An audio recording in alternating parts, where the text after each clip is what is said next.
So today I'm going to make a super cool and completely new and unfamiliar recipe.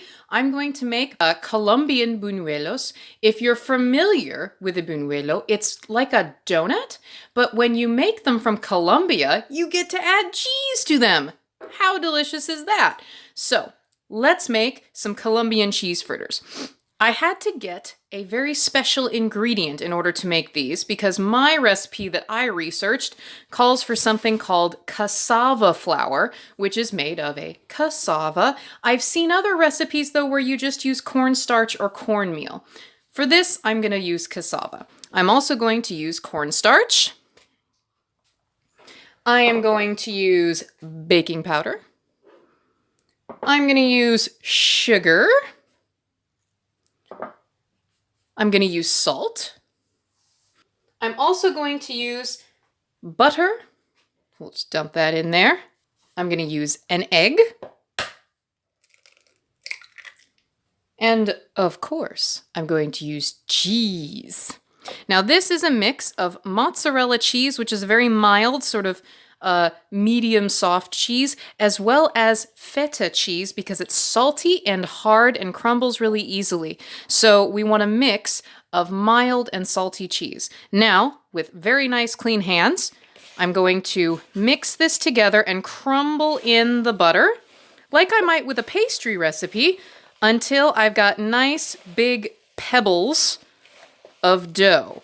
And I've got some milk set aside because the milk is what we're going to use to make this into something that we can actually work with. So we're just going to press with our fingers. Now, when you think that you've got everything mixed together really well, you might go to the bottom of your bowl and make sure there's no cassava flour and stuck in the bottom all by itself. And we've got these pebbles of dough. We're going to use up to 2 tablespoons of milk to make this into something that feels like Play-Doh. So I wouldn't add all the milk at once. I'm going to add about half my milk and then start pressing and start mixing and only add enough to help it come together. I think it still needs more milk.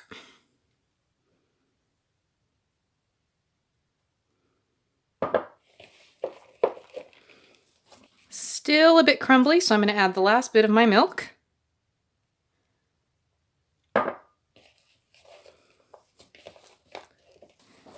All right, so here we have a nice Play-Doh-y dough. Now, we need to divide this, according to the recipe, into 32 even pieces. I think the best way for me to do that is going to be to do it on my countertop. Now, this could get a little bit messy, but what I'm going to try and do is actually roll this out into a big, long, thin log. It's harder than it looks. So what I'm noticing is I'm getting a lot of gaps in my log where it wants to come apart, so no problem. I'm going to grab my bench scraper and we're just going to start cutting. Maybe grab a knife too. All right, so I'm back with some tools. I think what I'm going to do with my knife is I'm going to just cut this log that I've got here directly in half. And then I'm going to try and cut this into 16 pieces, which would give us a total of 32. I don't actually know if this is going to work, but we'll be all right. Even if I don't get all 32, it's going to be okay. So we will start in half. And then we go in half. And then let's go in half again. Okay, so this is about what one of our portions should look like. And then what we're going to do is very gently, we're going to shape this into a ball. Now I have a distinct feeling that this is quite a bit smaller than the pictures that I've seen, but we're going to go with it because we're going to try and follow our recipe. So now I bring you to a preheating pot of vegetable oil, and this is what we're going to use to fry our bunuelos until they are golden and crispy, I am told. We're meant to fry these for about 5 minutes a piece, and you do 4 or 5 of these at a time. Although, like I said, I've seen pictures of bunuelos that are much larger than the ones that I've made today, even though I followed the recipe, so I don't think we're going to fry these as long. It's all one big experiment. So what you'll need is hot oil. It's going to be about 320 to 340 degrees Fahrenheit. I forget exactly what that is in Celsius. We'll put a comment in. You're also going to need something to fish your buñuelos out of the oil. And I'm going to go ahead and throw on my cooking apron because if there's any oil splatter, I don't want it on my clothes.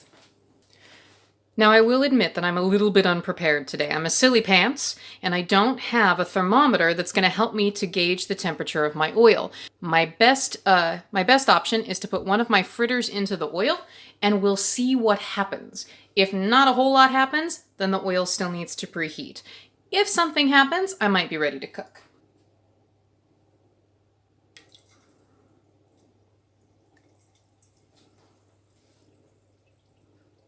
Bubbling is good. Maybe rising to the surface would be better.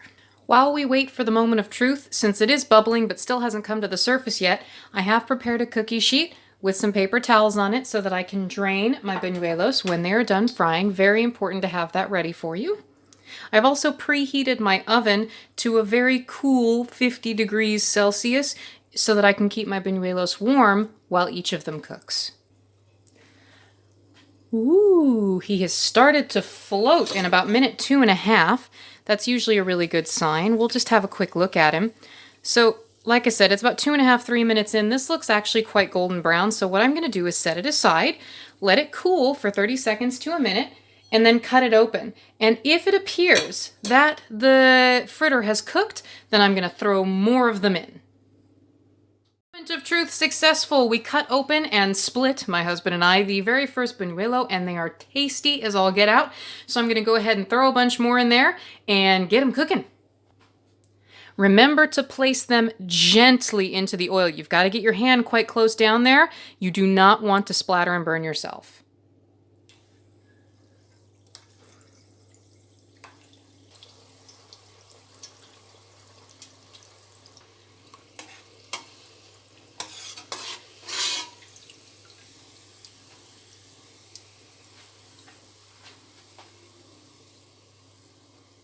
It is serving time. We have the last of our buñuelos actually coming out of the fryer now, but we're going to start putting things on a plate.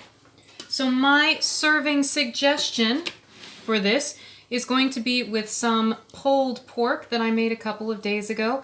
This is in a Cuban style, so the pork has been cooked in orange juice and cumin and all sorts of really nice spices. The recipe is actually another one of my videos, if you're very, very interested. We're going to pile on some of our buñuelos, our cheese fritters. And then I'm going to finish it off with some frijoles refritos, just refried beans. I've added a little bit to these just to make them extra tasty. A little bit of butter, a little bit of salt, just a little bit of crumbled cheese on top.